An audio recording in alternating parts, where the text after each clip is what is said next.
মাউসেলিনের আদর্শ দিতে পারি না, কার্ল মার্ক্সের আদর্শ দিতে পারি না, সক্রেটিসের আদর্শ দিতে পারি না, প্লেটোর আদর্শ দিতে পারি না, আব্রাহাম লিঙ্কনের আদর্শ দিতে পারি না।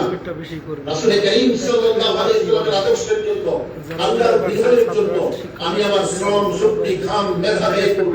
এইভাবে শপথে উজ্জীবিত হন। আপনারা যদি আপনাদের যার যার এলাকায় আপনারা যদি ভূমিকা পালন করেন, বিজয় বেশি দূরে নয়।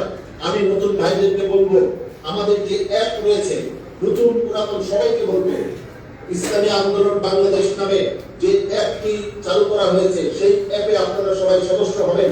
এটা আমার অনুরোধ, একজনও বাদ থাকবেন না। আর যে সমস্ত কৃতি ছাত্ররা যাদেরকে আজকে সংবর্ধনা দেওয়া হচ্ছে, তাদেরকেও আমি আমার হৃদয়ের গভীর থেকে আন্তরিক ভালোবাসা জানাচ্ছি, তাদের জন্য দোয়া করছি। তাদের উদ্দেশ্যে বলবো, কৃতিত্ব, আপনার এই কৃতিত্ব, আজকের কৃতিত্ব আপনাকে বড় কৃতিত্বের দিকে নিয়ে যায়। এটাই হবে আজকের কৃতিত্বের মানে আসল সিদ্ধান্ত। আজকে আপনি কৃতি হয়েছেন, আপনি কৃতিত্ব অর্জন করেছেন, কিন্তু এই কৃতিত্ব যদি আপনাকে বড় কৃতিত্ব অর্জনের দিকে নিয়ে না যায়, তাহলে আজকে এই কৃতিত্বের কোনো দাম থাকবে না। অতএব যারা কৃতি ছাত্র রয়েছেন, তাদেরকে আমি এতটুকু বলবো, আসল কৃতিত্ব হচ্ছে ইসলামের জন্য কে কতটুকু স্যাক্রিফাইস করতে পারলো, ইসলামের জন্য কে কতটুকু নিবেদিত প্রাণ হতে পারলো, সেখানেই হচ্ছে আসল কৃতিত্ব। মহান রব্বুল আলামিন যখন সেই বিচারের দিনে দেখবেন যে রাসূলকে দেখে নাই, সাহাবায়ে কেরামকে দেখে নাই, রাসূলের জন্য ১,৫০০ বছর পরে এসে এই মানুষগুলো ইসলামের বিজয়ের জন্য সাহাবায়ে কেরামের আদর্শে উজ্জীবিত হয়ে তাদের বিজয়ের জন্য কাজ করেছিল, সেদিন মহান রব্বুল আলামিনের কাছ থেকে অবশ্যই শ্রেষ্ঠতম পুরস্কার এবং শ্রেষ্ঠতম সংবর্ধনা আমরা পাবো ইনশাআল্লাহ। অতএব কৃতি ছাত্র যারা রয়েছেন, জীবিত হন। মনে রাখবেন, আমাদেরকে একটা দুর্গম পথ পাড়ি দিতে হবে, লড়াই এবং সংগ্রামের পথ পাড়ি দিতে হবে। সেখানে আপনার ভূমিকা অত্যন্ত গুরুত্বপূর্ণ হতে পারে। ভাই, আপনি জানেন না, আপনিও হতে পারেন একজন খালিদ বিন ওয়ালিদ। আপনি জানেন না, আপনিও হতে পারেন হযরত ওমর ফারুকের মতো একজন সাহসী নেতা। আপনার হাতেই রয়েছে ইসলামের বিজয় পতাকা। হয়তো আপনার নেতৃত্বেই হবে ইসলামের বিজয়, সেটা আপনি আমি জানি না। অতএব আমাদের সবাইকে ঝাঁপিয়ে পড়তে হবে। আমি একটা অনুরোধ সবাইকে করব, আপনারা যারা অনলাইনে সদস্য আছেন, আমরা অন্যদের দোষকে বেশি ধরবো না। আমাদের দেশে অনেক দেখবেন ইসলামী দল আছে, তারা ভুল পদক্ষেপ নিচ্ছে, আপনি আমি বুঝি, কিন্তু আমি তাদেরকে ভুলের জন্য আক্রমণ করব না। একজন ইসলামী আন্দোলনের নেতা কর্মী কখনো এই কাজ করতে পারে না, কারণ আপনার আদর্শ তাকে আপনার দিকে আকৃষ্ট করবে। আর মনে রাখবেন, তারা যে ভুল পথে অগ্রসর হচ্ছে, একদিন তারা এই ভুল পথে যদি তারা চলতে থাকে, তারা একদিন বিলীন হয়ে যাবে। 1991 সালে আমি দেখেছি সবগুলি দল প্রায় কাছাকাছি ছিল। আজকে এসে তাদের সারা দেশে কিছুই খুঁজে পাওয়া যায় না। ইসলামী আন্দোলন বাংলাদেশ তাদের থেকে যোজন দূরত্বে এগিয়ে গেছে। এর পেছনে কারণ কি?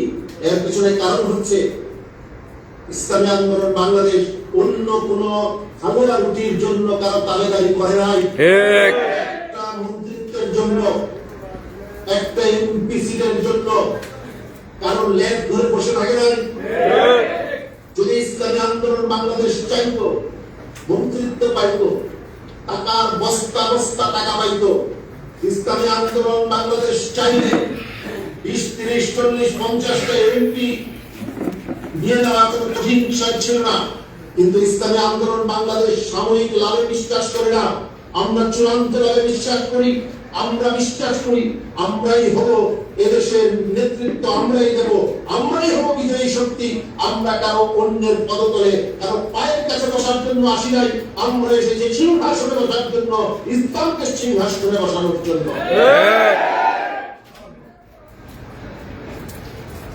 অতএব অন্যকে আক্রমণ করে আমি নিজেকে কেন ছোট করবো? আমার আদর্শকে আমি ফুটিয়ে তুলি, আমার শ্রেষ্ঠত্বকে আমি ফুটিয়ে তুলি, ইসলামের সৌন্দর্যকে ফুটিয়ে তুলি। ওরা আমাদেরকে আক্রমণ করবে, ওরা আমাদেরকে আঘাত করবে, আপনি ওদের আঘাতকে পিঠ পেতে দেন, দেখবেন একদিন ওরা বুক পেতে আমাদের সাথে বুক মেলাতে আসবে ইনশাআল্লাহ। সেই দিনের অপেক্ষায় রয়েছি। আমি আপনাদেরকে শুধু একটি কবিতার লাইন বলে আমি সেই আয়াতটা, যে আয়াতটা শুনতে তেলাওয়াত করেছিলাম, আল্লাহ রাব্বুল আলামিন বলছেন, আপনারা সবাই জানেন যে আল আদুল্লুকুম আলা তিজারাতিন তুনজিকুম মিন আযাবিন আলীম তু'মিনুনা বিল্লাহি ওয়া রাসূলিহি ওয়া তুজাহিদুনা ফি সাবিলিল্লাহি বিআমওয়ালিকুম ওয়া আনফুসিকুম যালিকুম খায়রুল লাকুম ইন কুনতুম তা'লামুন। আমি কি তোমাদেরকে এমন একটা ব্যবসার কথা শিখিয়ে দেব না যা তোমাদের জাহান্নামের কঠিন আযাব থেকে মুক্তি দেবে? সেই ব্যবসা কি? সেই ব্যবসা হচ্ছে আল্লাহর পথে লড়াই করা, জিহাদ করা, সংগ্রাম করা। কিসের মাধ্যমে? মাল এবং জানের মাধ্যমে। আমরা আপনারা সবাই জানেন আমরা কেন ফাইট দিতে পারি না। আমাদের শক্তির দুর্বলতা কোন জায়গায়? আমাদের কাছে টাকা নাই, অর্থ নাই। অন্যদের কাছে বস্তা বস্তা টাকা আছে, টাকার পাহাড় আছে। ওরা 20,000 কোটি টাকা, এই যে 28 লক্ষ কোটি টাকা, 1 কোটি 2 কোটি না, 1000 কোটি না, 1 লাখ কোটি না, 28 লক্ষ কোটি টাকা পাচার করেছে আওয়ামী লীগের সময়। এই 28 লক্ষ কোটি টাকা দিয়ে মধ্যে থেকে যদি তারা 2 লক্ষ কোটি টাকা বাংলাদেশে খরচ করে বাংলাদেশ বেঁচে যাবে। কিন্তু আমাদের কাছে তো টাকা নাই। আমরা এই টাকা, আমাদের অনেক উপাদান দরকার, উপকরণ দরকার, অনেক কিছু প্রয়োজন, আমরা পারি না। কিন্তু আমরা হতাশ না। আমরা ইসলাম বিজয়ের জন্য কাজ করব, হিন্দুরা টাকা দেবে? আমরা ইসলাম বিজয়ের জন্য কাজ করব, বৌদ্ধরা টাকা দেবে না, খ্রিস্টানরা টাকা দেবে না। আমরা ইসলাম বিজয়ের জন্য কাজ করব, সেকুলাররা টাকা দেবে না, নাস্তিকরা টাকা দেবে না। তাদের টাকা দিয়ে তো আমরা চলতে পারবো না, আমাদের টাকা দিয়ে আমাদেরকে চলতে হবে। আল্লাহ রাসূল সাল্লাল্লাহু আলাইহি ওয়াসাল্লাম সাহাবায়ে কেরাম তিনি ইসলাম বিজয়ের কাজ করেছেন। নিশ্চয়ই মক্কার কুফার শক্তি টাকা দেয় নাই, নিশ্চয়ই রোমানরা টাকা দেয় নাই, নিশ্চয়ই সেই পারস্য সাম্রাজ্যের থেকে টাকা আসে নাই। টাকা এসেছে দরিদ্র মানুষগুলোর কাছ থেকে। আপনারা যারা প্রবাসে রয়েছেন, আপনারা সেখানে কায়িক শ্রম হয়তো ওইভাবে দিতে পারেন না, আপনারা পারেন অর্থনৈতিকভাবে সহযোগিতা করতে। আশা করি আপনারা এটা করবেন ইনশাআল্লাহ। আপনারা করে যাচ্ছেন, আরো করবেন ইনশাআল্লাহ, সেই প্রত্যাশা রাখছি। আমরা আল্লাহ রাব্বুল আলামিন বলেছেন সংগ্রাম করতে মাল দিয়ে এবং জান দিয়ে, মানে অর্থ খরচ করতে হবে, শ্রম দিতে হবে, ঘাম দিতে হবে, প্রয়োজনে রক্ত দিতে হবে, জীবন দিতে হবে। তাহলেই জাহান্নামের কঠিন আযাব থেকে আল্লাহ রাব্বুল আলামিন আমাদেরকে মুক্তি দান করবেন। তরুণ ভাইদেরকে উদ্দেশ্য করি, মুমিন ভাইদের উদ্দেশ্য করি,